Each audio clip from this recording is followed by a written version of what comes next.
संत शिरोमणि आचार्य गुरुवर श्री विद्यासागर जी महाराज की जय। और हम योग प्रणेता पूज्य मुनि श्री प्रणम्य सागर जी महाराज की जय। ओम अरहम नमः। श्री तत्वात् सूत्र के दूसरे अध्याय की कक्षा में आप सभी का स्वागत है। आज हम अपनी क्लास की शुरुआत मुनिश्री की वाणी में अपने मन को निश्चिंत शांत करने वाले ध्यान से करेंगे। सीधे बैठ जाइए, कमर सीधी, गर्दन सीधी, आंखें बंद, गहरी लंबी सांस लेकर सबसे पहले मन को पवित्र बनाने के लिए ओम अरहम नमः का 3 बार नाद करें।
गहरी लंबी सांस लेकर अपने चारों ओर शांति ही शांति महसूस करते हुए कहीं पर कोई भी व्यक्ति नहीं है, कहीं पर कोई भी पशु पक्षी नहीं है। चारों ओर बहुत बड़ा एक समुद्र है, शुद्ध स्वच्छ जल से युक्त, सुंदर चंद्रमा की किरणों की प्रभा वाला सफेद निर्मल जल जिसमें बह रहा है। बहुत बड़ा समुद्र है, चारों ओर जल ही जल, किंतु निःशब्द है, तरंगों से रहित है, शांत है। ऐसे अथाह विशाल समुद्र के बीच को पाना भी, मध्य को पाना भी मेरे लिए कठिन है। फिर भी मैं ढूंढ रहा हूं। ढूंढते ढूंढते उस महासमुद्र के बीचों बीच में मुझे दिखाई देता है एक बहुत बड़ा कमल खिला हुआ है। जम्बू द्वीप के बराबर 1,00,000 योजन विस्तार वाला सुंदर सा कमल है। कहीं पीला है, कहीं लाल है। चारों ओर उसकी जल में छटाएं बिखर रही हैं। 1000 उसके पत्ते हैं, दल हैं। इतना बड़ा हुआ कमल है, बहुत बड़े बड़े उसके पत्ते हैं। उस कमल में झांकता हूँ, उसकी कर्णिका, उसके मध्य भाग को देखता हूँ तो उसमें स्वर्णिम पीत आभा चारों ओर बिखरी हुई दिखाई दे रही है। उस कमल की उस कांति से ही मानो चारों ओर की दिशाएं हल्की हल्की पीली पीली चारों ओर पीलिमा लिए हुए महसूस हो रही हैं। उसी के बीचों बीच में, उसी कमल के मध्य में एक सुंदर सा ऊंचा सफेद चंद्रमा के समान धवल सिंहासन बना हुआ है। पूर्वमुखी उस सिंहासन पर मैं निश्चिंत होकर के बैठा हूँ। इतने विशाल समुद्र के बीच में कोई भी नहीं है। मैं अकेला हूँ, फिर भी निर्भीक हूँ। इतने सुंदर स्थान पर शांति से बैठ करके मैं आज विचार कर रहा हूँ, इस संसार में मेरे लिए कर्मों ने हमेशा दुखी किया है। मुझे अज्ञानता से बांधे हुए इन कर्मों के फलों ने ही तरह तरह के दुख दिए हैं। आज मैं इस कर्म कलंक को, कर्म कालिमा को नष्ट करने का उपाय करता हूँ। सभी प्रकार के राग द्वेष मोह कषायों से अपनी आत्मा को शुद्ध बनाता हूँ। इन सब कषायों से दूर हटाकर अपनी आत्मा को निर्मल बनाता हूँ। मैं आज संकल्पित होता हूँ कि इस एकांत स्थान में बैठ करके अपनी आत्मा को निर्मल बना करके मैं अहम से अरहम की यात्रा के लिए तैयार हो रहा हूँ। अहम से अरहम की यात्रा के लिए तैयार हो रहा हूँ। इस आत्मा में अहम बुद्धि के कारण से ही मैंने सब कर्म, शरीर, मन, इंद्रियों के विषयों को अपने से बांध रखा है। इस सब अहम को तोड़ करके मैं शुद्ध आत्मा अरहममय बनूंगा। गहरी लंबी श्वास लेते हुए अपने इस संकल्प को पूरी आत्मा के अंदर महसूस करें। मन के अंदर ताकत से, साहस से ये विचार पैदा करें कि मुझे अपनी आत्मा को शुद्ध बनाना है। बिना संकल्प के कभी भी किसी की आत्मा शुद्ध बनी ही नहीं। इस आत्मा के पास शक्ति है, जो संकल्प लेता है आत्मा वह कर लेता है। इसलिए आज सिर्फ इस पार्थिवी धारणा में इतना संकल्प करें कि मैं अपनी आत्मा को यहाँ बैठ कर के शुद्ध बनाऊंगा।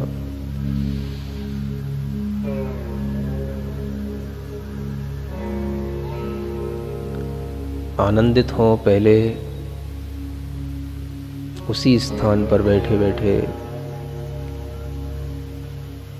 ओम अरहम नमः, ओम अरहम नमः, ओम अरहम नमः, ओम अरहम नमः, ओम अरहम नमः, ओम अरहम नमः, ओम अरहम नमः, ओम अरहम नमः, ओम अरहम नमः। अपनी दोनों हथेलियां घिसकर आंखों पर रखें। ओम अरहम परम शांति, परम शांति। परम शांति। आइए अब हम पूर्ण एकाग्रता से अपनी क्लास की ओर चलते हैं और कल की कक्षा का एक क्विक रिकैप कर लेते हैं। सूत्र 32 में हमने जाना कि जन्म इन योनियों में होता है। योनि आधार है और जन्म होना उसके ऊपर होने वाला कार्य है। योनियों के 9 भेद होते हैं। पहला सचित्त योनि, जिसमें जीव का संयोग हो। दूसरा शीत योनि, जिसमें योनि के पुद्गल प्रदेश शीत प्रकृति के हों। तीसरा संवृत्त योनि, जिसमें योनि स्थान संवृत्त हो अर्थात देखने में ना आए। अगले 3 भेद इन्हें उल्टा करने से आते हैं, जैसे चौथा अचित्त योनि, जिनमें जीव नहीं होता। 5वां उष्ण योनि, जिसमें योनि के उद्गल प्रदेश उष्ण प्रकृति के हों। 6वां विवृत्त योनि, जिसमें योनि स्थान विवृत्त हो अर्थात जो खुले हुए हो देखने में आए।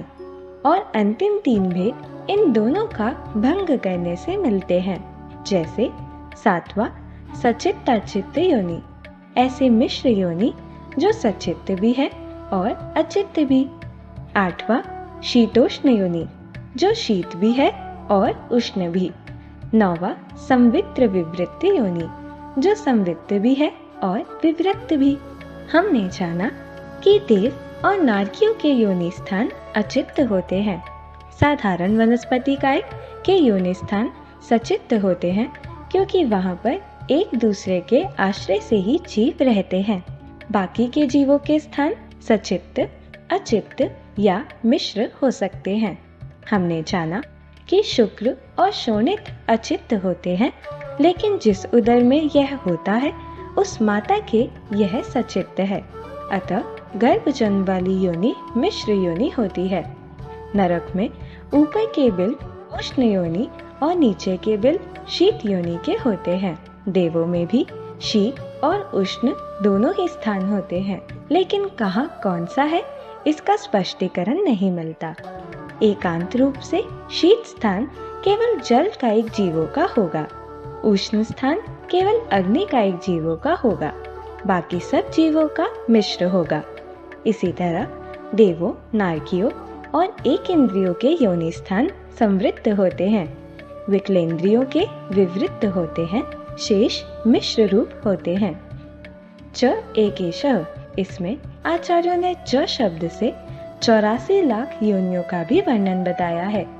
एक एक करके इनको मिलाने से 9 प्रकार के योनि स्थान बन जाते हैं, जिनके भेद करने से 84 लाख प्रभेद बनते हैं।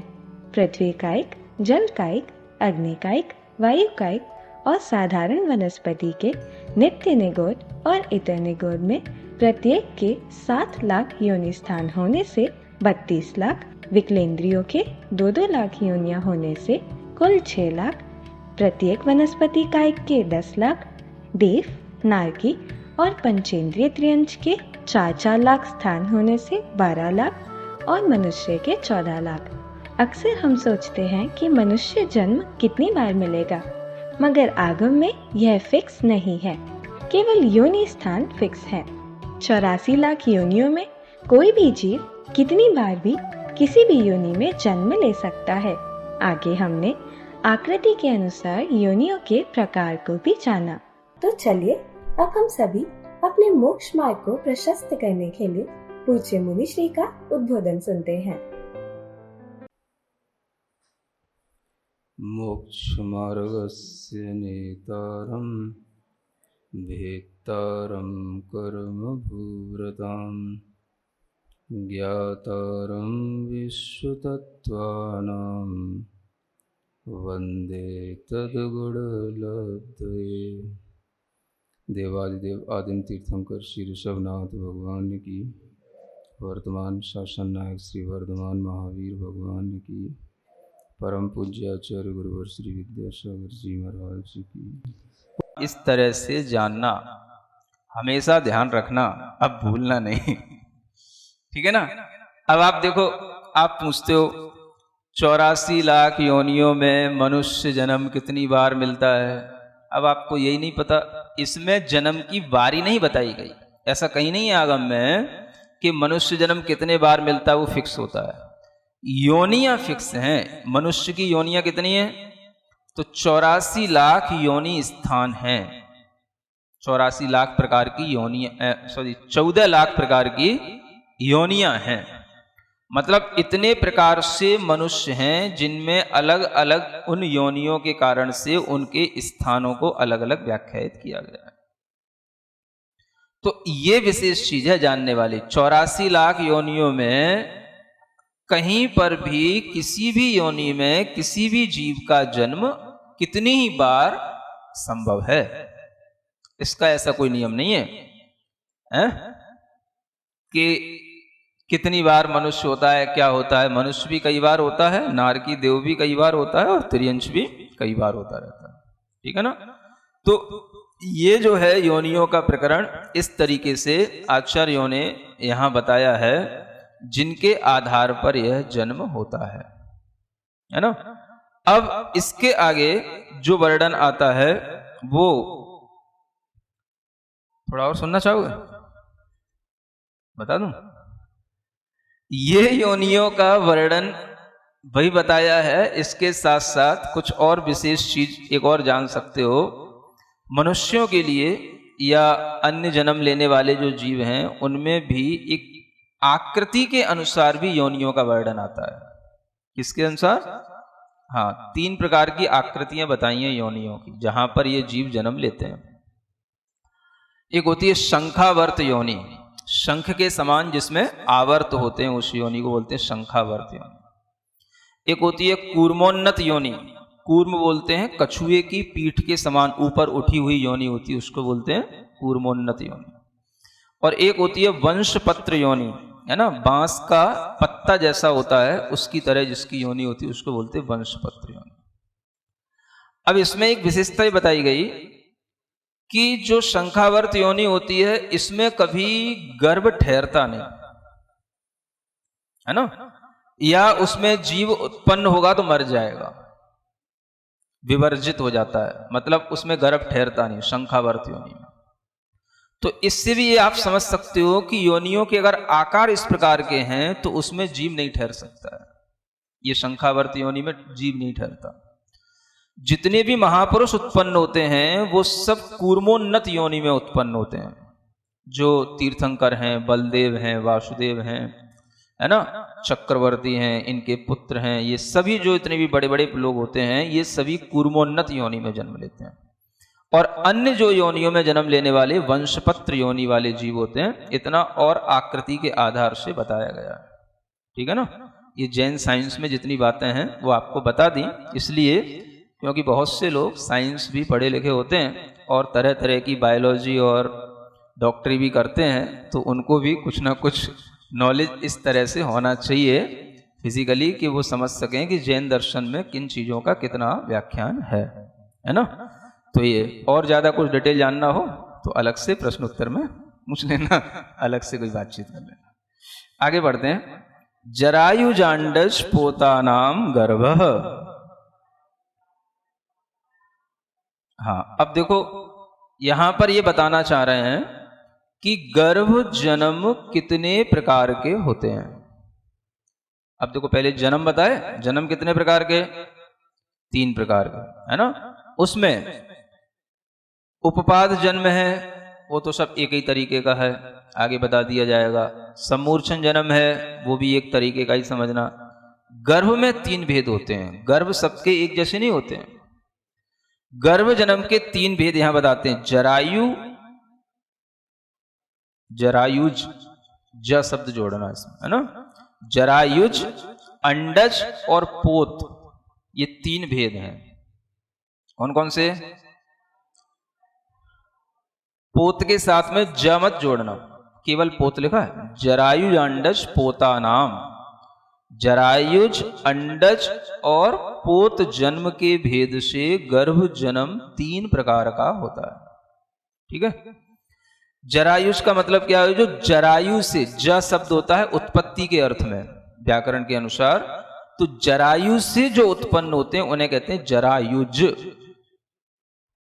अंडे से जो उत्पन्न होते हैं उन्हें कहते हैं अंडज। और पोत अपने आप में जन्म ही है। अब इसमें क्या अंतर होता है कि जैसे जरायु है, जरा जिसके ऊपर लगी हुई रहती है जन्म के समय पर, है ना, और जरा से जिसका जन्म होता है वो जरा क्या कहलाती है? आप सब तो जानते ही होंगे। हाँ, जब भी मनुष्य का या किसी पशु के भी, किसी गाय बैल आदि के, किसी भी मतलब गाय भैंस आदि के किसी भी बच्चे का जन्म होता है तो एक ऊपर एक झिल्ली जैसा, आवरण जैसा, है ना, पड़ा रहता है।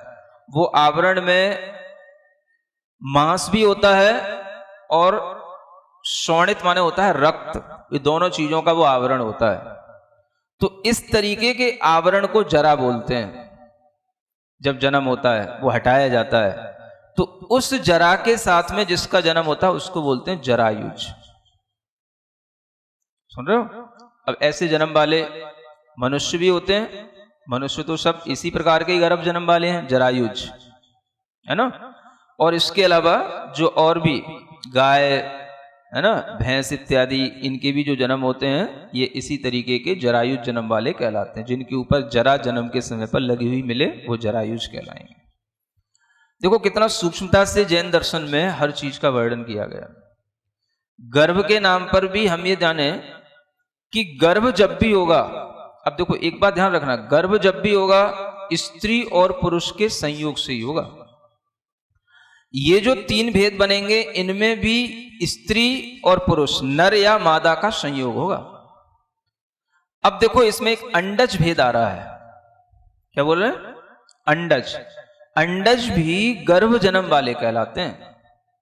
तो अंडे से जन्म लेने वाले जीव गर्भ जन्म वाले कहलाएंगे। और अंडे उन्हीं के होंगे जो नर और मादा के संयोग से हो रहे हैं। हर किसी के अंडे नहीं होते। चींटी के अंडे लेकर नहीं बैठ जाना, समझ आ रहा है ना। चींटी के अंडों से कभी चींटियां उत्पन्न नहीं होती हैं। साइंस वाले तो बेवकूफ बनाया करते हैं। चींटी के कोई अंडे नहीं होते हैं। चींटियां कुछ भी जहां पर उत्पन्न हो जाती हैं या जहां पर बहुतायत में हो जाती हैं, वहां पर वो अपने मुंह में कुछ भी लेकर के, जो छोटी छोटी सी कोई वहां पर, है ना, सफेद सफेद से कण से पैदा हो जाते हैं, उसको लेकर के मुंह में लेकर के दौड़ लगाने लग जाती हैं। तो साइंस के लोग समझने लग जाते हैं अंडों से उत्पन्न हुई थी, अंडे मुंह में लेके जा रहे हैं। समझ आ रहा है ना। तो ऐसे तो ये लोग थोड़ी स्थूल बुद्धि वाले लोग हैं, इन्हें सूक्ष्मता से तो कुछ दिखाई देता नहीं। चींटियों के अंडे तो हो सकते हैं, लेकिन चींटियों का जन्म अंडे से नहीं होता, ये ध्यान रखना। समझ आ रहा है ना। अंडे का मतलब ये नहीं है कि उसमें से कोई चींटियां निकल रही हो, ऐसा कोई भी साइंस ने नहीं देखा। कहा जाता है चींटी के अंडे होते हैं। अंडे उसी के होंगे, वास्तव में अंडे उसी के होंगे जिनके साथ में नर और मादा का संयोग होगा, है ना। अंडे तो मादा से निकलेंगे, लेकिन वो नर और मादा के संयोग से ही उस अंडे में जीव की उत्पत्ति होगी। तो जितने भी आपको पक्षी हैं, है ना, अन्य भी कई तरीके के सर्प होते हैं, छिपकली वगैरह भी हैं, ये भी इस तरह के जन्म वाले होते हैं, है ना। तो अंडे में से जिसका जन्म होगा उसको अंडज कहा जाएगा और वो गर्भ जन्म वाला होगा। ये बहुत सही बात है, इसको ध्यान में रखो हमेशा। साइंस को तो रखो किनारे, इसको ध्यान में रखो। जिसको आपको दिखाई दे कि ये अंडे से उत्पन्न हो रहा है, समझना कि इसका गर्भ हुआ। और गर्भ कभी भी अकेले का नहीं होता, अकेले से नहीं होता, गर्भ में संयोग हुआ। समूर्छन जन्म अकेले से होएगा। कहीं पर भी चींटी की उत्पत्ति हो सकती है, कहीं पर भी मकड़ी आदि की उत्पत्ति हो सकती है, दीमक लग सकती है, उसमें कोई संयोग की जरूरत नहीं है। जैसा योनि स्थान होगा उसके अनुसार जीव की उत्पत्ति हो जाती है, इसको बोलते समूर्छन। लेकिन जहां पर अंडों से उत्पत्ति अगर हो रही है जीव की, तो नियम से उसको आप गर्भज जानना। आप किसी भी तरीके से, कोई भी साइंटिस्ट हो या कोई साइंस को अच्छे ढंग से जानने वाला हो, ये प्रूव करके दिखा दे कि अंडे से चींटी उत्पन्न होती है। चैलेंज दे रहा हूं, समझ आ रहा है ना। नहीं नहीं, जो कुछ भी छोटा छोटा होता है वो सब अंडा नहीं होता है, वो तो हम कहने के लिए अंडे अंडे अंडे है। कुछ भी हो सकता है। वो अंडे से जीव उत्पन्न नहीं हो रहा है ना। जीव की उत्पत्ति तो बिना अंडे के कहीं भी जो है समूर्छन रूप में हो जाती है। आप देख लें, कहीं पर भी थोड़ा सा दीवाल में भी कहीं संधि स्थान रह जाता है, फर्श में भी कहीं थोड़ी सी जगह रह जाती है, कहीं पर भी गंदगी लग जाती है या कहीं पर भी थोड़ा सा मैल रह जाता है, वहीं पे जीव उत्पत्ति हो जाती है, तरह तरह के जीव उत्पन्न हो जाते हैं। समझ आ रहा है? तो ये सब सम्मूर्छन जन्म वाले होते हैं। तो गर्भज जन्म वाले जीव जो होते हैं वो एक तो जरायु वाले हो गए, एक अंडज वाले हो गए, है ना। और विशेष रूप से जितने भी पक्षी हैं, तोता, मैना, कोयल या कबूतर, चिड़िया वगैरह, ये सभी क्या होते हैं? ये सभी अंडों से उत्पन्न होते हैं। इसलिए इनके अंडे होते हैं, इनके चूजे होते हैं, इनसे जीव उत्पन्न होते हुए देखने में आते हैं। इसलिए सभी गर्भ जन्म वाले होते हैं, है ना। और इनके गर्भ की प्रक्रिया नर और मादा के संयोग के बिना नहीं होती। फिर पोत जन्म वाले। पोत का मतलब होता है कि जो जन्म लेते ही जिनके अवयव पूर्ण हो, यानी उन्हें टाइम नहीं लगना पड़े कि अभी धीरे धीरे रेंगेंगे, कि फिर धीरे धीरे घुटनों के बल चलेंगे, कि फिर धीरे धीरे उठेंगे, जैसे मनुष्यों में होता है। ऐसा नहीं, जन्म के समय ही जिनके अवयव पूर्ण हो और जन्म लेते ही जो दौड़ने लग जाएं, कूदने लग जाएं, ऐसे भी जीव होते हैं। अब देखो आप, कोई साइंस इसका कोई अलग अलग से किसी भी तरीके से क्लासिफिकेशन नहीं कर सकती। समझ आ रहा? जबकि सब लॉजिक है। ऐसे जन्म वाले जैसे कि हिरण है, शेर है, इनके जो बच्चे होते हैं, है ना तो इनमें जरायु होता है, ना ये अंडे से होते हैं, और जन्म लेते ही ये कूदने लग जाते हैं, बिल्कुल फुर्तीले पूर्ण अवयव वाले होते हैं। सुन रहे हो? इनको क्या बोलते हैं? पोत जन्म वाले जीव। ऐसे ये तीनों ही भेद गर्भज जीवों के हैं, गर्भ जन्म वालों के हैं। इस तरह से आप इस विज्ञान को समझ करके जहां जहां जीवों की जैसी उत्पत्ति होती है उसको सही रूप में जान सकते हो, है ना। अब दुनिया में कहीं पर भी कोई भी आपको पूछे तो आप इसी से ही, इन्हीं सूत्रों को अपनी दृष्टि में रख करके ही सब ज्ञान कर सकते हो कि यह जीव कौन से जन्म वाला है। गर्भज है तो किस भेद वाला है, गर्भज नहीं है तो सम्मूर्छन होगा, क्योंकि मनुष्य और त्रियंचों में इसके अलावा और कोई जन्म नहीं होता, है ना। अब आगे कहते हैं देवनारकाणाम उपपादः, है ना। ये उपपाद जन्म किसका होता है? अब पहले 3 जन्म बताए थे, अब उनमें तीनों का खुलासा करते हुए बता रहे हैं किस किस का कौन कौन सा जन्म होता है। तो उपपाद जन्म वाले कौन होते हैं? तो यहां इस सूत्र से क्लियर होता है, देव और नारकियों का उपपाद जन्म होता है। देव नारकाणाम उपपाद, ठीक है। उपपाद जन्म हमेशा किसका होगा? देव और नारकी जीवों का। शेषाणाम सम्मूर्छनम, बस ये सूत्र हो गया। अब क्या कहते हैं? शेष जो बचे वो सभी सम्मूर्छन जन्म वाले हैं। ये देखो, ये बिल्कुल अटल सिद्धांत है। उपपाद जन्म वालों को छोड़ दिया, गर्भज जन्म वालों को छोड़ दो, और जो शेष बचे वो सब क्या बचे? अब सम्मूर्छन जन्म वाले। हाँ, तो जो अपने लिए इस जगत में प्रत्यक्ष देखने में आने वाले जो जीव हैं वो या तो गर्भज होंगे या सम्मूर्छन होंगे। गर्भजों के अगर 3 भेद में से कोई भेद दिखाई दे तो वो गर्भज है, नहीं तो वो क्या है? सम्मूर्छन जन्म वाला जीव। तो शेष जीव जो बचे, है ना, शेष में क्या क्या बचा? देवनारकियों के अलावा क्या बचा? मनुष्य और तिर्यंच बचते हैं, लेकिन उन मनुष्य और तिर्यंचों में भी जो गर्भज जीव हैं उनको छोड़ करके जो जीव बचे वो सभी शेष जीवों में आ गए, है ना।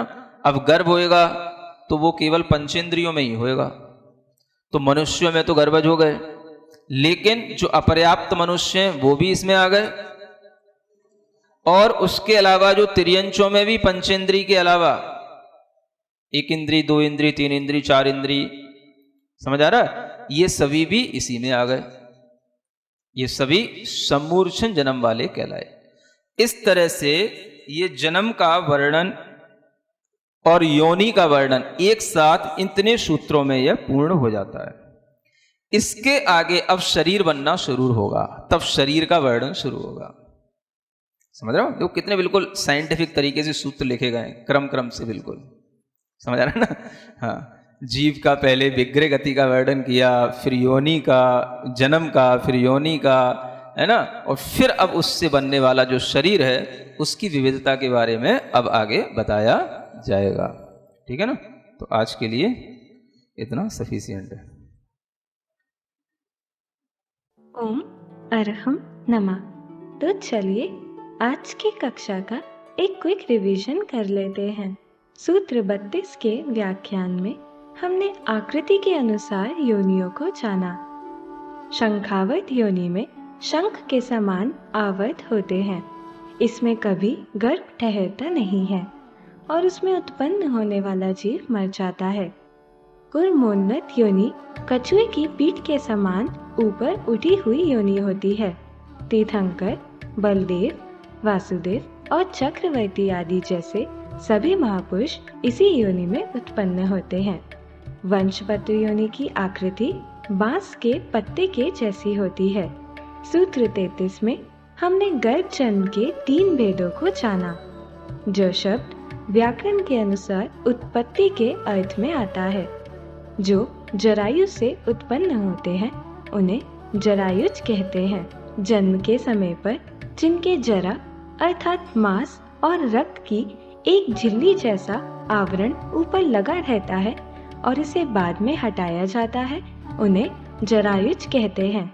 जैसे मनुष्य, गाय, बैल आदि।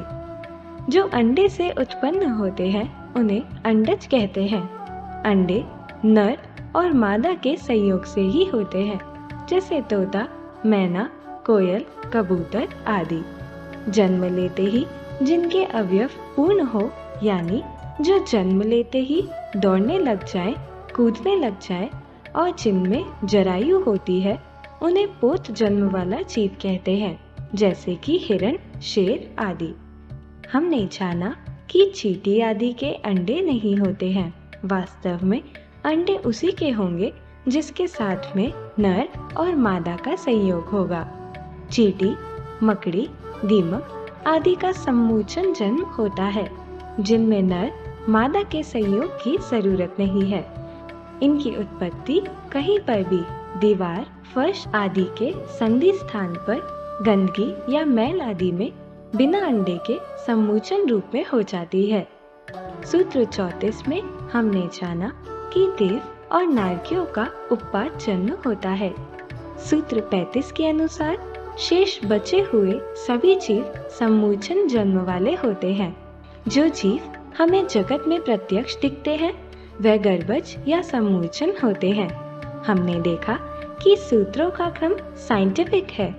पहले विग्रह गति, फिर योनि, फिर जन्म, आगे आएगा जन्म के बाद मिलने वाले शरीर का वर्णन। तो चलिए अब हम सभी चिन्वानी स्तुति करते हैं और तत्पश्चात समय होगा आज के सवाल का। सिरिजिणवाणी जग कल्याणी जग जन मदतम मोहरी जनमण हारी गढ़हर हारी जम जरा भव रोग हरि तिथ्य राणम दिव्य झुणिम जो पढ़ई सुणई मय्ये धारई राणम सौख मणंतम धैर्य सासद मोक्ष पदम पावई सासद मोक्ष पदम पावई। अब समय है आज के प्रतियोगिता प्रश्न में भाग लेकर आकर्षक पुरस्कार जीतने का। आप अपने फोन को QR कोड स्कैन करने के लिए तैयार रखिए या लिंक पर जाएं। आप अपना उत्तर चुनकर हमें कल दोपहर 2 बजे तक भेज सकते हैं। 3 भाग्यशाली विजेताओं को मिलेंगे आकर्षक उपहार। विजेताओं का नाम इसी कार्यक्रम में हर रविवार को घोषित किया जाएगा। साथ ही सभी प्रश्नों के सही उत्तर भी बताए जाएंगे। आज का सवाल है, नारकियों का जन्म कौन सा होगा? अंडज जन्म, जरायुज जन्म, उत्पाद जन्म, सम्मोचन जन्म। अगर आप किसी कारणवश कोड स्कैन न कर पाए हों तो आप क्लास की वेबसाइट पर जाकर उन्हें अटेम्प्ट कर सकते हैं। इस लिंक पर जाएं या QR कोड को स्कैन कीजिए।